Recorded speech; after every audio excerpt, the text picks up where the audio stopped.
보겠습니다. 마태복음 10장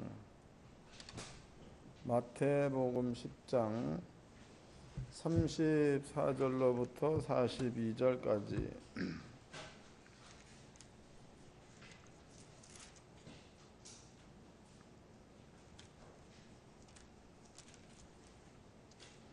마태복음 10장 34절로 42절까지. 다 같이 한 목소리로 합독하도록 하겠습니다. 시작. 내가 세상에 화평을 주러 온 줄로 생각지 말라. 화평이 아니요 거음을 주러 왔노라. 내가 온 것은 사람이 그 아비와 딸이 어미와 며느리가 시어미와 불화하게 하려 함이니 사람의 원수가 자기 집안 식구리라. 아비나 어미를 나보다 더 사랑하는 자는 내게 합당치 아니하고 아들이나 딸을 나보다 더 사랑하는 자도 내게 합당치 아니하고 또 자기 십자가를 지고 나를 쫓지 아니하는 자도 내게 합당치 아니하리니 자기 목숨을 얻는 자는 잃을 것이요 나를 위해 자기 목숨을 잃는 자는 얻으리라. 저희를 영접하는 자는 나를 영접하는 것이요 나를 영접하는 자는 나 보내신 이를 영접하는 것이니라. 선자의 이름으로 선자를 영접하는 자는 선자의 상을 받을 것이요 의인의 이름으로 의인을 영접하는 자는 의인의 상을 받을 것이요 또 누구든지 제자의 이름으로 이 소자 중에 하나에게 냉수한 그릇이라도 주는 자는 내가 진실로 내게 이르노니 이 사람이 결단코 상을 잃지 아니하리라 하시니라. 아멘. 여러분께 오늘 들려드릴 말씀의 제목은요, 이름으로. 여기에 그 이름이 다르지요. 선지자 이름으로, 의인의 이름으로, 또 제자의 이름으로, 또 예수의 이름도 들어가겠죠. 그래서 이름으로 대접하는 자는 그 이름에 맞는 상을 줄 거다라고 얘기를 하셨습니다. 여러분께 오늘 들려드릴 말씀의 제목은요, 이름으로예요. 이름으로. 그런데 이제 그 이름이라는 게 뭐냐 이거죠. 여기 보니까 의인의 이름으로 그랬다고. 그러면 선지자의 이름으로 이랬다고. 그러니까 여러분들은 그러나라 의인의 이름으로 또 선지자 이름으로 그러납니다. 그럼 만약에 여러분들이 의인의 이름으로 그러면은 누구 이름으로 대접할 거야? 그거 모르잖아. 선지자의 이름으로 그러면 누구 이름으로 또 대접할 거야? 모르죠. 제자의 이름으로 누구 이름으로 대접할 거야? 또 모르는 거지요. 그러니까 글은 아는데 뜻은 모르잖아. 여러분께 오늘 설명해 드리는 부분을 이제 이 부분을 설명해 드릴 건데요. 잘 깨달으시고 여러분들은 꼭 그렇게 대접할 줄 아는 자가 되기를 바랍니다. 우리는 그 성경에 보면은요, 여기에 보니까 남을 대접한다는 말이 있는데 그 대접한다는 것이 따지고 보면 남을 위해서 대접한다라기보다도 자신을 위해서 대접한다가 맞아. 그러니까 지금 여기 얘기도 그런 거죠. 의인의 이름으로 의인을 대접하면 의인이야, 의인. 의인의 상을 내가 받고 그랬단 말이에요. 그럼 여기에서 내가 받고라 해서 너는 곧 대접한 내가 되는 거겠죠. 의인의 이름으로 의인을 대접하면 의인의 상을 받고, 그 얘기는 대접한 내가 의인의 상을 받는다 이 말이다고. 그럼 대접한다는 것은 남을 위해 대접하는 거예요? 나를 위해 하는 거예요? 그러니까 나를 위해 한 것은 자랑거리가 있어야 돼, 없어야 돼? 맞나? 고민을 하세요. 선지자의 이름으로 이랬단 말이에요. 그러면 선지자 이름으로 여러분 대접을 했어. 그러면은 선지자가 받는 상을 이거 내가 받는 거다고. 그럼 여러분들이 이제 선지자 이름으로 누굴 대접을 했다고 쳐보자고. 그러면은 그 당시에는 대접한 그 사람이 뭔가 좋은 것 같은데 성경은 선지자가 받는 상을 하나님은 너한테 주겠다 그랬으니까 결과적으로 그것은 남을 위한 것이 아니라 나를 위해서 대접을 했다가 되는 거겠죠. 그럼 여러분들은요, 자기가 자기를 위해 산 것에 대해서는 말할 게 없어. 즉 자랑거리가 없어야 맞다 이 말이에요. 근데 만약 여러분들이 이거를 해놓고 대접을 했어. 대접을 했고 그 대접해 놓은 그 일을 하루에 10번씩 자랑을 해. 내가 말이지 목사님, 그런데요 권사님, 제가 어저께 있잖아요. 있었지요. 그때 내가 식사를 대접을 했는데 그 식사비가 36,728원이 들어갔습니다. 야, 참 비쌉니다. 내가 있잖아 목사님, 소고기 가장 좋은 채끝살, 등심, 꽃살 이런 것들을 우리 교회 집사님들 4명을 대접을 했는데 가격이 39만 원 나왔습니다. 내가 있잖아 목사님, 내가 어저께도 채끝살을 대접을 했는데 가격이 70 몇만 원 나왔. 이래 버린다면 이건 따지고 보면 남을 위해서 대접했다는 게 되는 거지 나를 위해서 썼다가 아닌 거다고. 무슨 말인지 이해가 됩니까? 이 말이 그런 뜻입니다. 그러니까 여러분들은요 이런 부분에 대해서 잘 좀 이해하셔가지고 마음 가운데 이것이 믿음화 되어져 있어야 맞아. 그 다음에 이것이 믿음화 되어져 있으면 대가를 요구할 수가 없다는 겁니다. 대가. 이 부분들을 설명해 드리도록 하겠습니다. 먼저 이제 그 성경에서는요 예수님께서 30배, 60배, 100배, 100배, 60배, 30배 이런 그 열매에 대한 얘기를 열매. 그 열매를 우리가 한번 찾아보도록 합시다. 마태복음 13장입니다.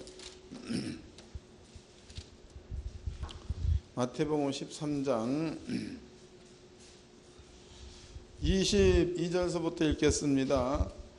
가시떨기에 뿌리웠다는 것은 말씀을 들으나 세상의 염려와 재리의 유혹에 말씀이 막혀 결실하지 못하는 자요. 좋은 땅에 뿌리웠다는 것은 말씀을 듣고 깨닫는 자니 결실하여 혹 100배, 혹 60배, 혹 30배가 되느니라 하시더라 그랬습니다.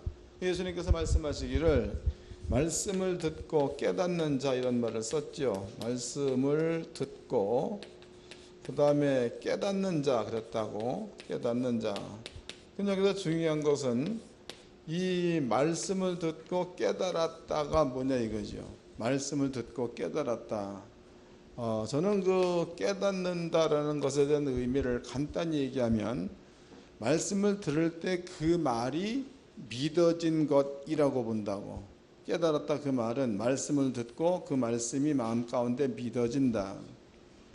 또 이제 부족한 종이 깨달았다라는 그 내용은 조금 차원을 높여 보면 제가 이제 그 성경 말씀을 강의를 많이 하지요. 그런데 성경 가운데서 강의를 할 때에 우리 교회 성도들은 다 아실 줄로 압니다만은 오래전에는 휴거에 대한 얘기가 많이 있었죠. 휴거. 그 휴거라는 그것은 공중으로 올라간다로 알아. 근데 성경은 공중으로 올라간다가 아니고 지금 성령이 왔다는 얘기는 하나님 나라가 임했다는 거죠. 나라가 임했습니다.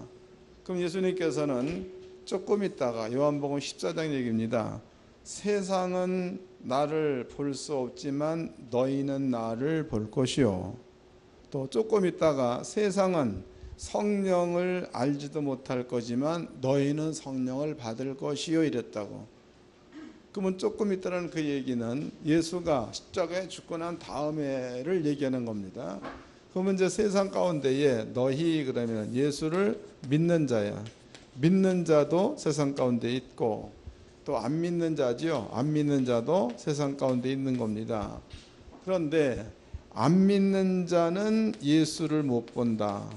안 믿는 자는 성령도 받을 수가 없다라고 말씀을 하십니다. 그러나 이제 믿는 자는 예수를 볼 수 있다 그랬고 성령을 받는다 그랬다고.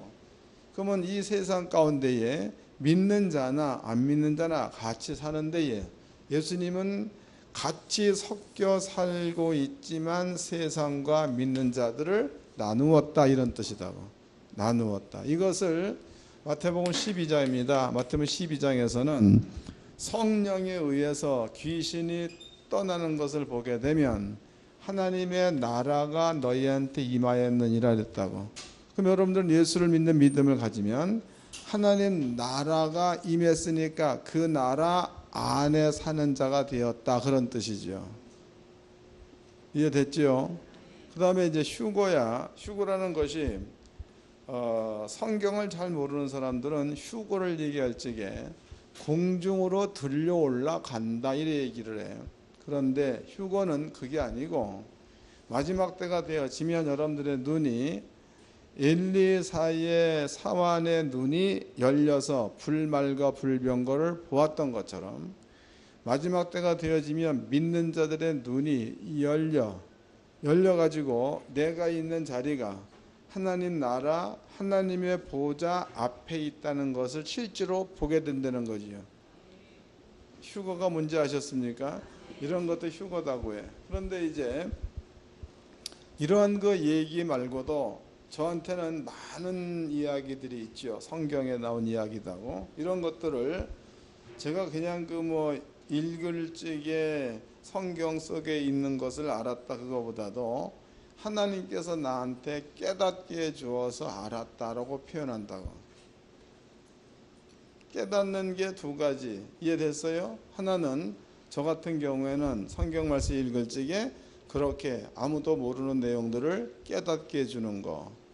또 하나는 여러분들 마음 가운데 주의 말씀이 믿어지는 거. 두 가지입니다. 그런데 믿어진다와 깨닫는 것의 차이는 깨달은 것 가운데에 있다 그래도 믿지 않으면 무효야. 아시겠어요? 10가지를 깨달았어도 한 가지를 깨닫고 믿는 자보다도 10가지를 깨닫고 믿음으로 행치 않는 자는 따지고 보면 하나님 말씀이 뭔지를 모르는 자다고. 성경에 예수 이름으로 귀신을 내어 쫓는다. 깨닫고 믿었어. 그런데 귀신을 내어 쫓는 일을 본인이 못하면 알기만 한 거지 실제로 믿는 것이 아니라는 거죠. 기적은 언제 일어나느냐? 믿고 행할 때 기적이 일어나. 그러면 이제 여기에서 여러분들 앞에 깨닫는 데를 대충 설명해 드렸습니다. 그러면 C야 이제 C는 분명히 13장에 하나님의 말씀이 C다 그랬다고. 말씀이 C입니다. 그럼 여러분들이 이제 교회 와가지고 말씀을 들을 때에 사랑하라를 깨달았어. 사랑하라를 깨달았다고. 그러면 사랑하라를 깨닫고 그 다음에 이제 마음 가운데에 이게 믿음화되어졌습니다. 그 믿음화되어지고 난 그 다음에는 사랑하는 행동이 나타나게 돼 있다는 거죠. 행동. 그러면 사랑하는 행동이 나타나. 그럼 이제 사랑이라는 것은요. 이것은 인간들의 사랑은 주고받고의 사랑이야. 그러나 하나님의 사랑은 그런 게 아니고 희생적 사랑이죠. 하나님이 당신을 인간의 모습으로 와서 십자가에 죽고 그래서 우리를 구원한 사랑이니까 희생적 사랑입니다. 여러분들은 만약에 하나님의 사랑을 깨달았다, 믿었다 이 말이에요. 믿었으면 하나님께서 우리한테 요구했지요. 하나님을 사랑하라, 내 이웃을 내 몸처럼 사랑하라. 이것이 크고 첫째 되는 계명, 그게 주의 명령이다고. 그럼 여러분들이 만약에 사랑하라를 깨달았습니다. 그리고 사랑하라를 믿었어. 그러면은 우리가 이제 그 사랑할 수 있는 그 대상이야. 그 대상이 집안에서가 최고 잘 일어나죠. 집안에서. 그럼 집안에서는 신랑이 있고 부인이 있습니다. 그럼 신랑과 부인이 서로 간에 사랑을 해서 결혼했습니다. 그럼 사랑해서 결혼할 때에는 이것은 사람적 사랑이다고.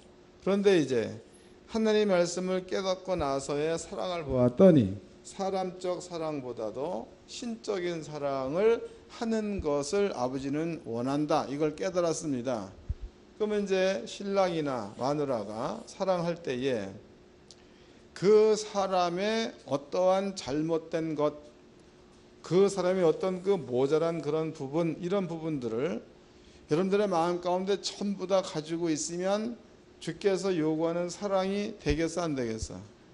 안 되는 거죠. 그러나 만약에 여러분들이 이런 것들을 볼지라도 주님께서 명령하셨으니까 그 말씀을 믿고 그 사람을 사랑하는 들에 머물러 있다면 그러한 허물이 덮이겠습니까? 아니면은 바깥으로 자꾸 드러나겠어요?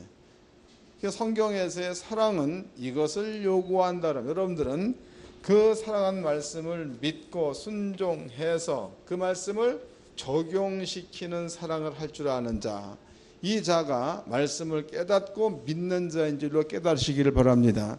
그럼 이렇게 됐을 때에 예수의 얘기가 이렇게 된 그것을 예수님은 씨라는 거예요. 씨. 그러면 마음 가운데 이것이 마음 가운데 떨어져서 씨로서 떨어졌습니다. 그러면 그 다음에는 씨는 꼭 열매를 맺지요. 그 열매의 값을 얘기할 적에 예수님께서는 처음에는 100배, 그 다음에 60배, 그 다음에 30배에 이거는 열매를 꼭 맺는다 이랬다고. 그러면 이제 사랑의 열매를 보자고. 사랑의 열매 중요한 거죠. 사랑의 열매 찾아보겠습니다. 요한일서입니다. 요한일서 3장입니다. 요한일서 3장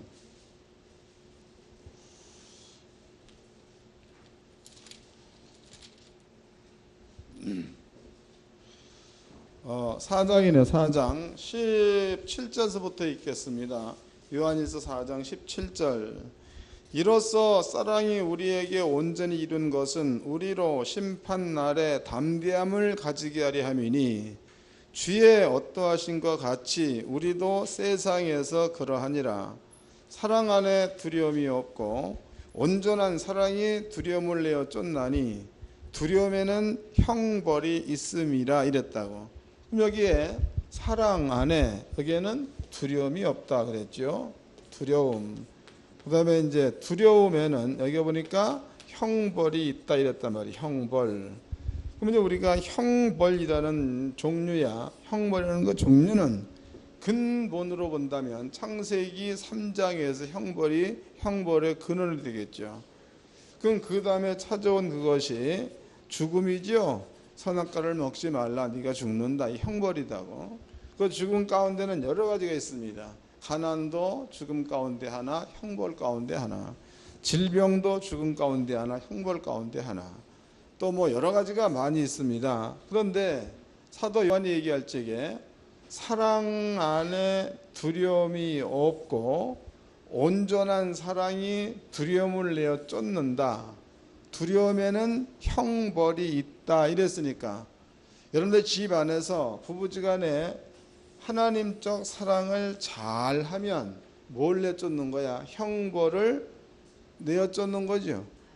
그 형벌을 내어 쫓는데 그 형벌이 집안이 못 산다. 이건 실제적인 금전적인 부를 얘기하는 겁니다. 돈이 없다. 그럼 이건 역시도 형벌이다고. 그럼 사랑을 잘해서 형벌을 내어 쫓는다. 그러면은 여기에서는 가난을 내어 쫓는다가 되는 거다고. 그 다음에 나타난 열매는 100배가 될런지 60배가 될런지 30배가 될런지는 하나님이 하셔야 될 일. 감이 잡히는 겁니까? 그 다음에 이제 사랑을 잘하면 그 다음에는 또 질병도 있죠. 형벌 가운데 질병도 있습니다. 그러면 사랑을 잘하면 사랑 안에는 두려움이 없고 온전한 사랑의 두려움을 내어 쫓는다 그랬으니까 사랑 잘하면 뭐가 떠난다는 거예요? 질병도 떠난다가 되는 거겠죠. 시험 있잖아요. 시험도 욕심에 끌려 미혹됨 이런 겁니다. 시험. 이걸 간단히 얘기하면 시험이 왜 드는가 하면 여러분들의 욕심 때문에 드는 겁니다. 여러분 속에 있는 욕심 때문에 시험이 오는 거야. 그러니까 교회 안에서의 시험은 형제와 형제끼리의 시험이 많죠. 그 형제와 형제끼리의 그 시험이라는 건 이러는 거야. 내 수준은 이만큼인데 제 수준은 이거밖에 안 된다 쳐보자고. 그러면 지금 이만큼 큰 내 수준을 가지고 수준에 미달되는 사람을 보게 되어지면은 미달된 그것이 내 수준까지 올라올 때까지는 마음 가운데나 말 가운데에 이것으로 인해서 불편한 생각이 많이 들게 되는 거죠. 생각. 그럼 이것은 그 사람을 배려한 거야, 내 욕심에 채워지지 않으니까 흉보는 거야. 이해된 거예요? 그럼 이것으로 인해서 이 사람은 지금 여기서 뭔 생각하고 있는지 몰라. 이것에 대해서 시험 드는 것은 내가 드는 거예요, 얘가 드는 거예요.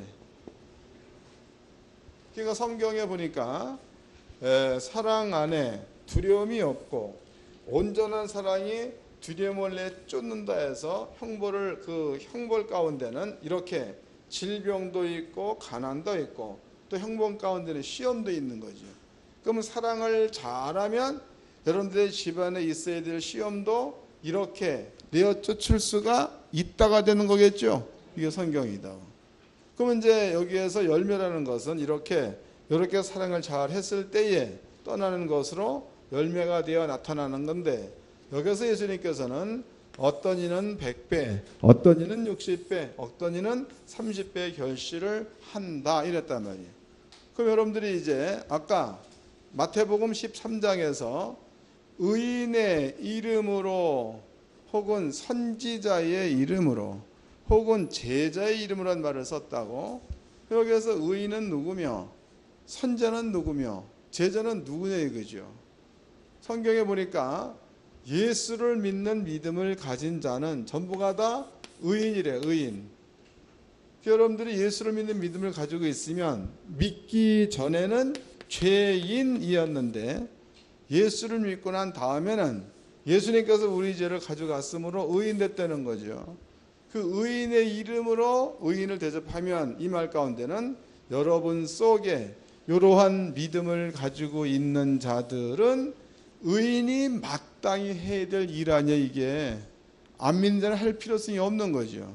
의인이 마땅히 해야 될 일입니다. 여러분들이 이러한 믿음을 가지고 있으면 의인의 이름을 쓸 만큼의 환경이 만들어진 자가 된 거죠. 그럼 여러분들은 의인의 이름으로 이렇게 친구들한테 대접을 했다. 의인의 이름으로 친구들을 구제를 했다. 그러면은 이것은 따지고 보면 친구를 위해서 구제한 것이요 대접한 것이 되는 건데, 그 사람은 요 믿음을 가지고 대접한 거니까 이게 씨니까 100배, 60배, 30배가 나타나게 돼 있다는 거죠. 이해가 되셨을 줄로 믿습니다. 그러니까 신앙이라는 것은요, 신앙이라는 것은 신이 없으면 신앙이 필요 없습니다. 또 성경이라는 것은 신이 없으면 성경도 없는 거죠. 여러분들이 신앙생활을 한다는 그 말은 하나님이 있다는 사실을 믿기 때문에 그 법을 쫓아가는 게 신앙생활이다고. 그러면 신앙생활이라는 것에서 주께서 요구하는 것은 아버지의 말씀을 듣고 깨닫는 자니 이겁니다. 깨닫는 자는 100배, 60배, 30배 결실을 한다는 거다. 그럼 여러분들이 지금 신앙생활을 계속 해왔는데 100배, 30배, 60배 결실이 없다는 것은 어디에 있는 겁니까? 여러분들이 대접을 했다. 그 얘기는 욕심에 따라서 대접한 것이 되기 때문에 내가 한 것에 대해서 자랑이 많겠지. 그러나 내가 나를 위해서, 이 믿음이에요. 이 믿음을 가지고 대접한 자는 상을 내가 받는 거니까 이거 누구한테 말할 거 없는 거다고. 이러한 믿음 가지고 신앙생활 한 자들은 볼 것도 없이 100배, 60배, 30배 결실을 한다는 겁니다. 여러분들이 이 말씀에 비춰가지고 자신을 비춰본다면은 나는 지금 교회 일을 혹은 형제와 형제 간의 성도와 성도 간의 사이를 나는 지금 어떠한 관계를 맺고 있느냐로 비춰보았을 때에 내 형편과 내 욕심과 내 수준에 따라서 성도들 여러분들이 서로 간에 이렇게 대접을 했다면은 이것은 욕심 따라 한 거야, 씨를 뿌린 상태에서 한 거야. 그렇지, 욕심 따라 한 거니까 결과가 없는 거죠. 반대로 성경 말씀대로 여러분들의 속에 깨닫고 믿음으로 마음 가운데 심어져서 그 믿음 따라서 한 자들은 뭔가 대가가 없습니다. 왜? 내가 나를 위해서 하게 되는 거니까. 이럴 경우에는 성경대로 하나님께서 허락한 가운데서 하게 되는 거니까 이 사람한테는 100배, 60배, 30배 결실이 있다는 게 성경이에요. 이해가 되셨습니까? 또 더더욱 중요한 것은요, 여러분들이 이것은 참 착각들을 많이 하는데 착각하지 말라고.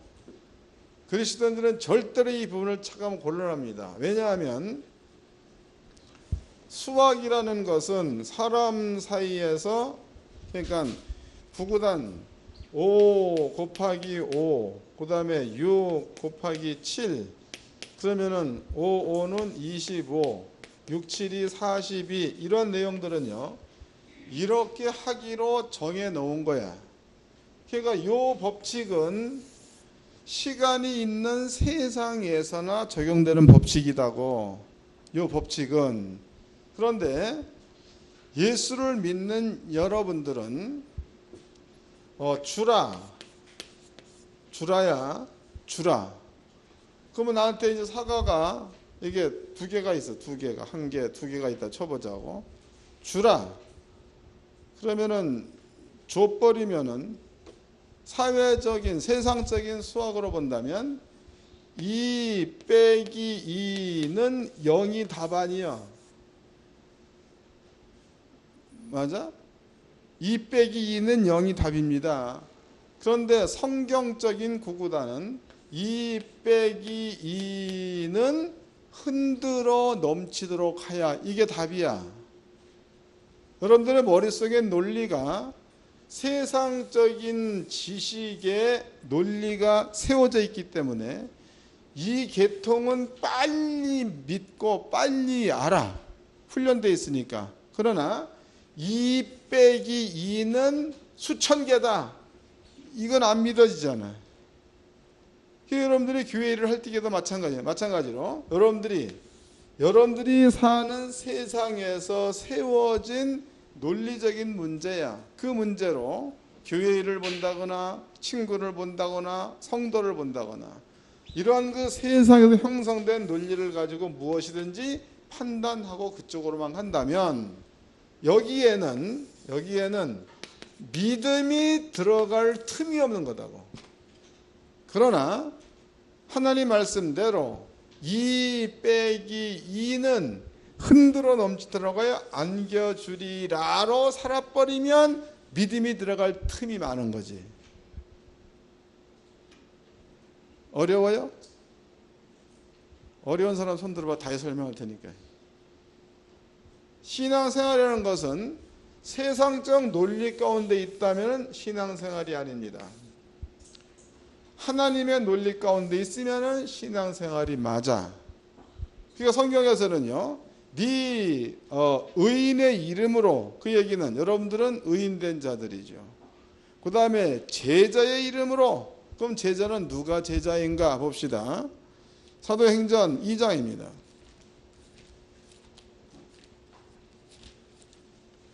사도행전 2장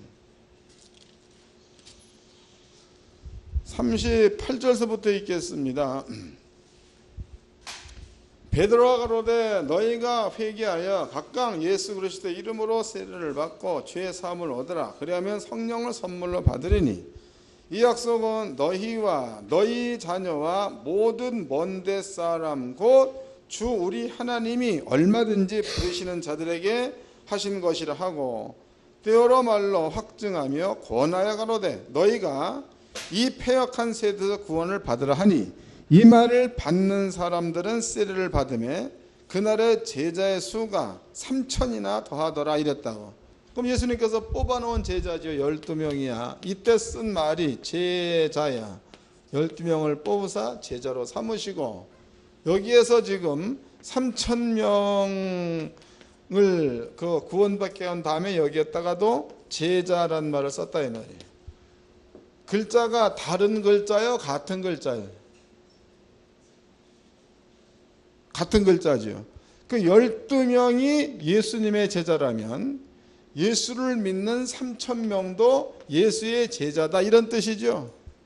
그럼 여러분들이 이제 이러한 것들을 마음 가운데 믿는 믿음을 가지고 주라. 그리하면 흔들어 넘치도록 하여 안겨주리라. 이 말이 믿어졌어. 이 씨가 됐다 이 말이.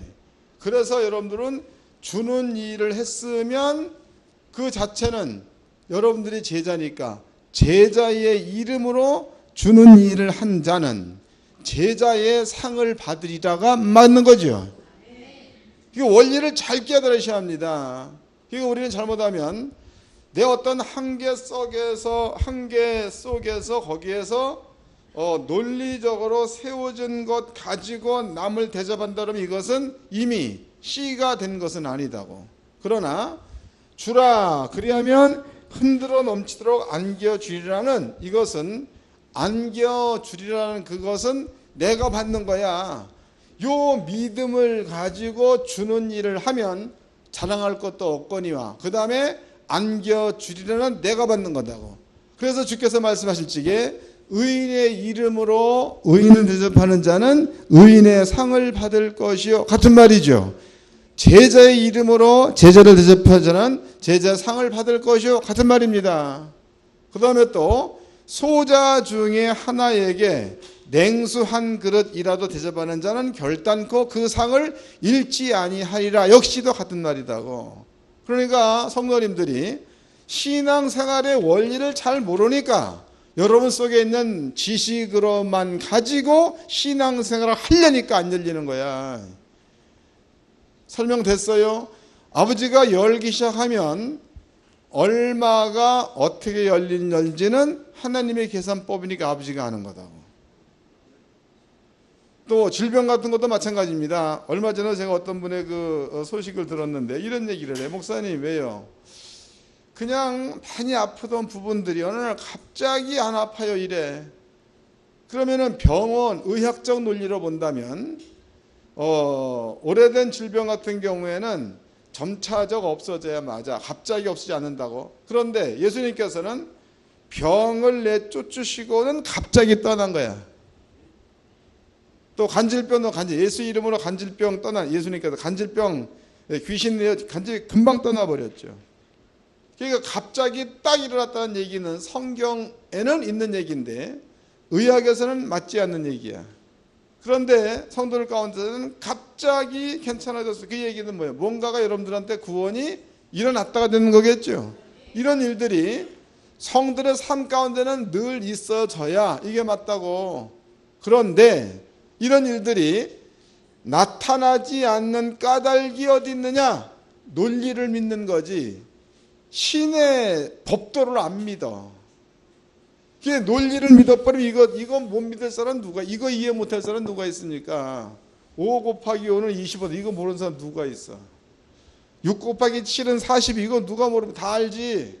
그러나 2 빼기 2는 수두룩, 이거는 안 믿잖아. 아니요, 내 말이 틀렸어요. 우리가 신앙생활하는 것은 전지전능한 하나님께서 존재하는 사실을 믿을 때로부터 출발되는 게 신앙생활입니다. 그러면 신앙생활하는 그 말은 전지전능한 분이 얘기해 놓은 법칙을 쫓아가야 그게 신앙생활이지, 전지전능한 자가 있다라고 얘기해 놓고 여러분들의 머릿속에 형성되어져 있는 논리로만 쫓아간다면 신앙생활이 아닌 거예요. 내가 판단해서 맞으면 맞는 거고 내가 판단 틀리면 틀린 거야. 거기에 믿음이 언제 역사하겠어? 예? 하나님의 성도님들은 잘 좀 이해를 하시고 여러분들이 가야 될 길을 잘 택해서 가시기를 바랍니다. 사람의 그 목숨이 끝나는 것은 몰라. 어느 때 죽을지 아무도 모른다고. 어저께인가 그저께인가 제가 이제 전 세계적으로다가 일어난 재앙 그런 거에 대해서 한번 제가 이렇게 본 적이 있습니다. 그런데 비가 많이 와. 산 밑에 산간에 많이 떨어진대요. 산이 이렇게 있으면 이게 뭐 산 밑에 있었던 일이 아니에요. 산이 이렇게 있으면은 집이 여기 이렇게 있다 이렇게. 그럼 비가 막 왔는데 여기까지는 그 뭐 산이 무너져 가지고 이게 덮일 줄은 생각도 못한 거지. 비가 많이 온다는. 근데 가물었다는 그 얘기는 땅이 이렇게 있으면은요, 땅에 수분이 있어요. 흙에 접착력이 있죠. 그런데 땅에 수분이 빠져버리면 흙은 푸석푸석한 흙이 되는 겁니다. 이때에 갑자기 큰 비가 와버리면 이것이 마치 질게 반죽해 놓은 진흙이 되는 거지. 이것이 밀려가지고 그냥 덮어버려서 이렇게 가만히 있는데 자다가 죽은 거지. 자다가. 그러니까 죽음이라는 것은 언제 어떻게 우리한테 찾아올지는 모르는 거다고. 그런데 우리가 세상적 논리적으로만 살다가 죽었어. 아버지 앞에 갔을 적에는 열매가 있는 자에 없는 자에, 믿는다고 하나 열매가 없지요. 그래서 조금 바보스럽다고 그래도 하나님의 지식을 믿는 믿음을 가지고 살다가 갑자기 죽었어. 그건 주 앞에 쓰면은 열매가 있겠죠. 왜? 질병을 이겨낸 것도 열매, 말씀이 존재가 나타난 거니까. 또 가난을 몰아내는 것도 열매, 말씀이 나타난 거니까. 또 귀신을 내어 쫓아서 병을 고쳐서 이것도 열매, 말씀이 나타난 거니까. 그래서 하나님의 법도를 믿고 갑자기 죽은 사람은 아버지 전에 섰을 때 열매가 많습니다. 그러나 신앙생활을 하되 하나님의 법도를 쫓는 게 아니고 세상적인 논리에다가 여기다가 믿음이라는 것을 집어넣어서 이것을 믿음인 줄로 알고 살아간다면 그 사람 열매 없습니다. 이해가 되셨나요? 여러분 어렵더라도 이거 어려운 게 아니에요. 아버지 나라에 성도가 틀림이 없다면 이건 어려울 수가 없는 거다고. 성도가 틀림이 없고 거룩에 구별된 자가 틀림이 없다면 지금이라도 안 늦었죠. 이것은 믿음을 가지고 하게 되면 내일부터라도 신비스러운 일이 일어납니다. 100배, 60배, 30배 일어나게 돼 있다고. 여러분들이 어렵더라도 여러분들의 논리, 생각, 판단 버려버리고 하나님의 말씀에 맞으면 가고 말씀이 안 맞으면 안 가고 이러한 삶을 살게 되면 생활 가운데 신비스러운 일들을 경험하게 될 줄로 믿습니다. 예수님의 선언이에요. 선언 보겠습니다. 마가복음 16장입니다.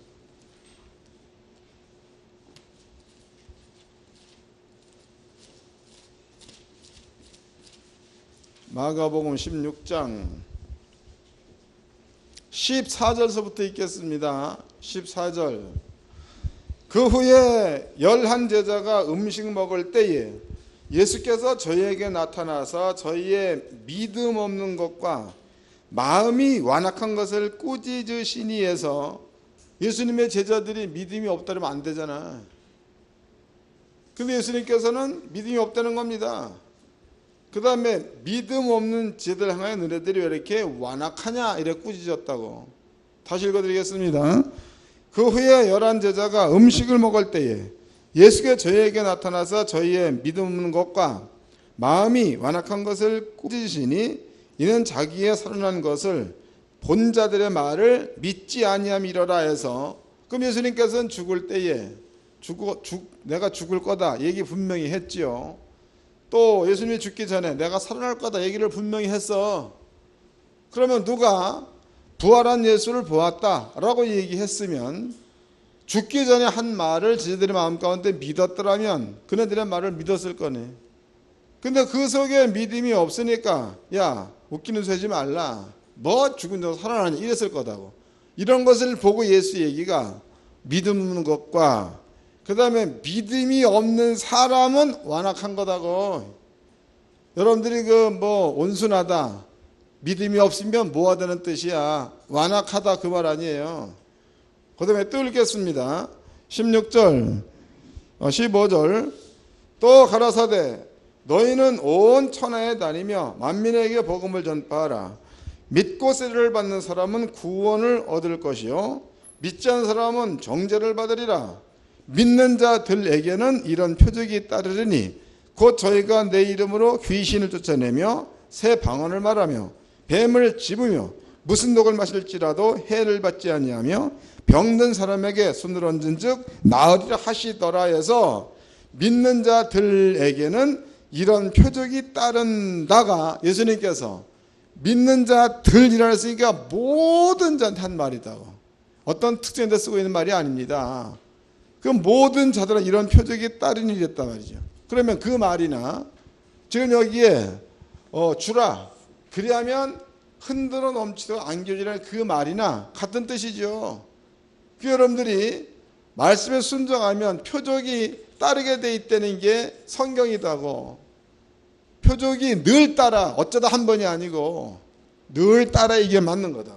그 여러분들이 늘 따르는 표적이라는 것은 여러분들 삶에 유익한 거지. 삶에 돈 생기면 여러분들이 좋지 하나님이 좋은 거 아니잖아. 건강하면 여러분이 좋지 아버지 좋은 거 아니잖아. 그러니까 성경의 구원이라는 것은 여러분께 주어진 구원이지 하나님께 주어진 구원이 아니에요. 하나님 영생하시는 분이 아플 이유 없잖아. 또 천사도 아버지 나라에 있는 자들이니까 아플 이유가 없지 않습니까? 그들은 준 것이 아니고 여러분께 준 거다. 여러분께. 여러분들이 아버지는 잘 살기를 원하고 여러분들이 아버지께서는 건강하게 살기를 원하고 여러분들한테 아버지는 시험이 없고 평안하게 살기 원하시는 분이 아버지의 마음입니다. 그래서 구원을 준 거예요. 구원. 그런 여러분들은 이 세상에 살면서 표적이라는 것은 구원을 보고 구원을 경험하며 구원을 이루며 사는 삶이 되어져야 맞는 건데 믿음의 생각이라는 게 믿음의 출발점이 여러분들의 머릿속에 세워져 있는 논리로 출발한다면 아니에요. 6바퀴 7바퀴 돌고 함성 지르며 무너진다를 믿고 가면 신앙이야. 근데 하나님의 말씀에 7바퀴 돌면 무너진다 얘기를 했는데 어떻게 무너지느냐? 논리적으로 본다면 가서 두드려 깨이지. 그래서 지 논리대로 가서 두드려 깨고 나서 하나님을 믿어도 됐다면 신앙이 아니다고. 지가 저를 믿는 거지.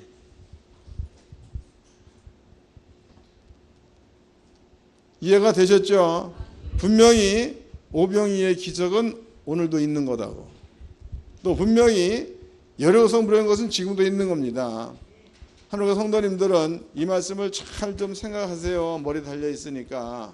그리고 여러분들이 가야 될 길을 정확히 정해서 그리고 날마다 그렇게 살아. 날마다.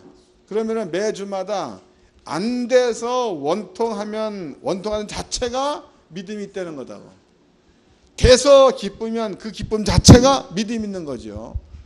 그런데 돼도 아무런 개념도 없고 안 돼도 마음속에 속 터지는 것이 없다면 믿음 없는 거야. 말씀이 뭔지 모르는 자들이다. 그 다음에 이제 기도야. 기도도 안 된 것 가지고 와서 원통이 부르짖는 게 참된 기도다고. 아셨어요? 그게 믿음 있는 기도입니다. 여러분들은요 신앙생활을 제대로 하셔가지고 날마다 표적을 눈으로 보고 손으로 만질 수 있는 이러한 성도가 되기를 주의 이름으로 축원합니다.